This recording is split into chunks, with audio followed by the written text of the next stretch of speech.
Sau đây tôi xin giới thiệu với các bạn. Đây là cửa để vào khu trung dinh của tòa dinh thự Vua Mèo. Trước mặt chúng ta đây là hai cái cục đá để kê chân cột. Cái cục đá này nó là cách điệu hóa của cái quả thuốc phiện. Chúng ta biết quả thuốc phiện hay chúng ta gọi cây túc là một cây rất gắn bó gần gũi thân thiết với người Hơ Mông. Có cái quả này, có nhựa thì là có tiền và có tất cả. Đây hai cái cục cái điệu. Và trước mặt đi vào cái cổng trung dinh này, đây là tấm biển Biên Chính Khả Phong của triều Nguyễn năm 1928 mang từ Huế ra để phong tặng cho cụ Vương Chính Đức là làm áo mũ cánh chuột và thẻ bài ngà để cụ làm cái quan giúp triều đình nhà Nguyễn trông coi cái miền biên viễn này. Đây là 4 chữ Biên Chính Khả Phong, tức là chính quyền ở miền biên cương này vững mạnh.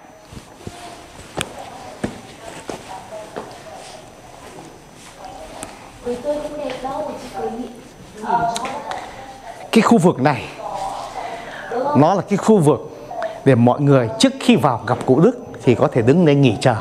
Nhiều người không hiểu, nghĩ rằng đây là cái nơi ngày xưa cụ Đức xử án các vụ kiện tụng những người bị xử tội, đứng ở đây chờ nghe cụ kết án.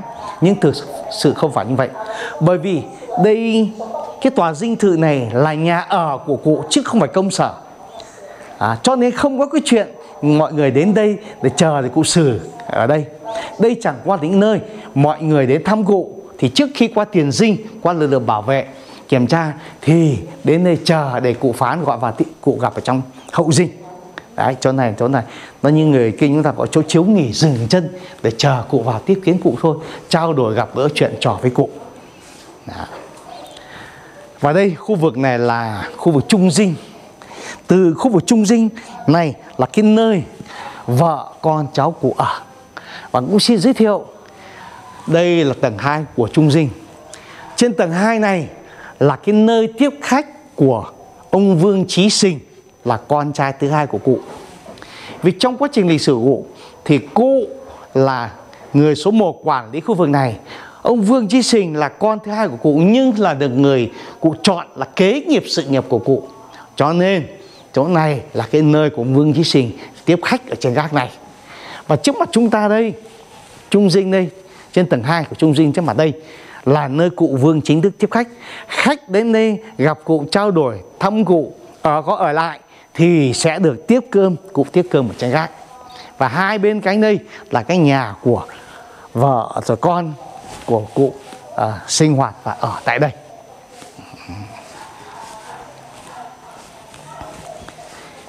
Trước mắt chúng ta đây, chúng ta đi vào hậu dinh.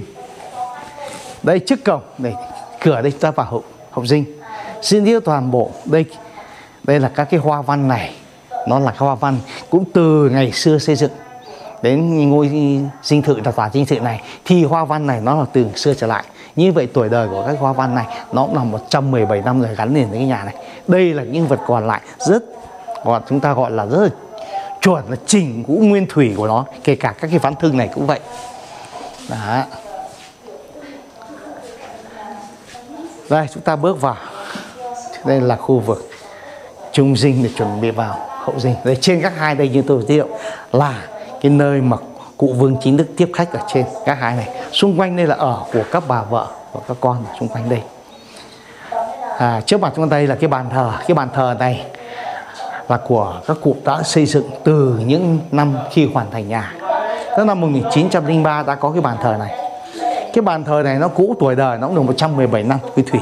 Còn tất cả những đồ trưng bày trên bàn thờ này là những cái đồ sau này khi đây trở thành một điểm du lịch và khách đến tham quan thì thể theo yêu cầu của du khách muốn có một chỗ để thắp hương nén nhang để tri ân cho cụ thì gia đình có đồng ý để mấy lư hương để cho quý khách đến thắp hương tri ân cho cụ. Còn bàn thờ của người Hơ Mông chúng tôi nó chỉ có mấy miếng giấy ở trên này, mấy miếng giấy bạc, chúng ta gọi giấy gió đấy, dán mấy cái lông gà ở đó, đó là ban thờ của người Hơ Mông, rất đơn giản.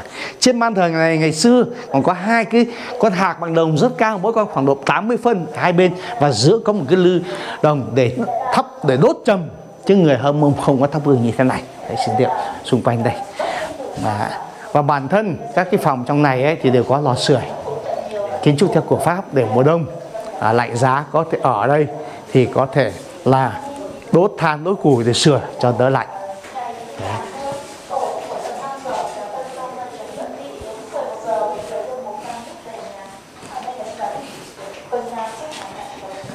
Còn khu vực bên này là cái chỗ chúng ta hiện nay vẫn hay gọi là sinh hoạt cộng đồng. Thực tế đây là một cái bếp để những đêm đông giá lạnh, mưa gió, vợ, con, cháu có thể ngồi xung quanh đây quây quần sưởi ấm ở đây. Và đây cũng là cái nơi để chờ cụ gọi hầu cụ. Đó là những lúc cụ tiếp khách, cụ ở trong hậu dinh kia, ở đây tiếp khách, hút thuốc phiện nằm chờ tiếp khách.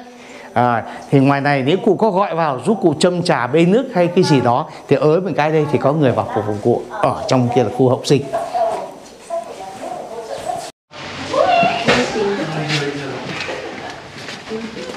Đây, xin giới thiệu với các bạn, đây là hậu dinh của tòa dinh thự của vua Mèo Vương Chính Đức. Tòa hậu dinh đây là cái nơi ở, nơi tiếp khách của ông Vương Chính Đức, người chủ nhân đầu tiên của tòa dinh thự này. Trước mặt chúng ta đây là cái phòng, thực sự đây là phòng tiếp khách của ông chứ không phải phòng làm việc. Đây tiếp khách của Vương Chính ở đây.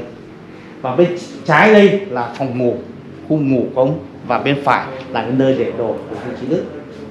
Tại cái phòng tiếp khách đây của ông, tôi xin mời mọi người tới xem. Đây là phòng tiếp khách của Vương Chính Đức. Xưa kia khi ông ở đây, đây là cái tấm phản mà ông tiếp khách. Mà ngày xưa khách đến đây thì theo phong tục của người Mèo từ ngày xưa, tiếp khách đây tức là đến đây người ta ai cũng phải hút thuốc phiện. Sẽ có một cái bàn đèn thuốc phiện đặt trên tấm phản này. Chủ nhân nằm trong và khách nằm ngoài. Hút thuốc phiện phải nằm chứ không phải ngồi. Và đây là cái lò sưởi. Mùa đông giá lạnh thì hút thuốc phiện để đốt. Đây đốt củi, đốt than để cho sưởi ấm của căn phòng này. Và ai hút xong thì lại trở lại khu các bạn ngồi nói chuyện đàm đạo với cụ Vương Chính Đức. Đó. Có một cái rất đặc biệt, từ những năm 1898, 1993 đã có những cái lan can sắt này là mang từ Pháp sang. Để khi xây tòa dinh thự này, cụ đã đặt tàu biển của Pháp chở sang đến Hải Phòng, và từ Hải Phòng ô tô lại chở lên thị xã Hà Giang, ngày xưa và nay là thành phố Giang. Từ Hà Giang ngựa thồ của cụ lại ở dưới đó chở từ đấy lên đây để dựng ở đây cái lan can sắt này. Đấy, xin giới thiệu như vậy. Và khu này có một cái đặc biệt là mấy cái đầu cột đây là tượng trưng cho cái quả thuốc phiện, mà không phải tượng trưng nữa mà hình quả thuốc phiện được chạm khắc như thế này. Đây là đầu cột. Đây là cái dấu ấn rất là tiêu biểu ở trong cái khu này. Đây cái quả thuốc phiện đây, xin mời mọi người đi. Đây là quả thuốc phiện, một cái đặc trưng và cây kinh tế, cây tiền của người Hơ Mông. Có quả thuốc phiện họ có tiền, có cuộc sống sung túc đầy đủ. Đó, đây là cái nơi, cái khu hậu dinh này dành riêng của cụ Vương Chính Đức. Đây cái bể đây là cái bể nước, đây là một công trình chế tác rất là tài tình của người Hơ Mông. Họ chế tác bằng tay đục đá một khối đá để trở thành cái bể nước như này. Bể nước này là để gì? Dùng cho các cụ đêm hôm ngồi đấy nói chuyện đàm đạo thì có nước đây để đun nước pha trà đêm hôm uống. Đây là nơi cụ tiếp khách, của nơi làm việc của cụ không phải nơi đây. Nơi làm việc của Đức là ở ngoài thị trấn Đồng Văn. Nơi đó xưa kia Pháp có xây cho cụ một cái trụ sở để hàng tuần ngày nào đó cụ ra đấy làm việc, giải quyết các công việc trên cái địa bàn được Pháp giao cho cụ với tư cách là bang tá của cái vùng này. Vâng, xin cảm ơn các bạn đã theo dõi.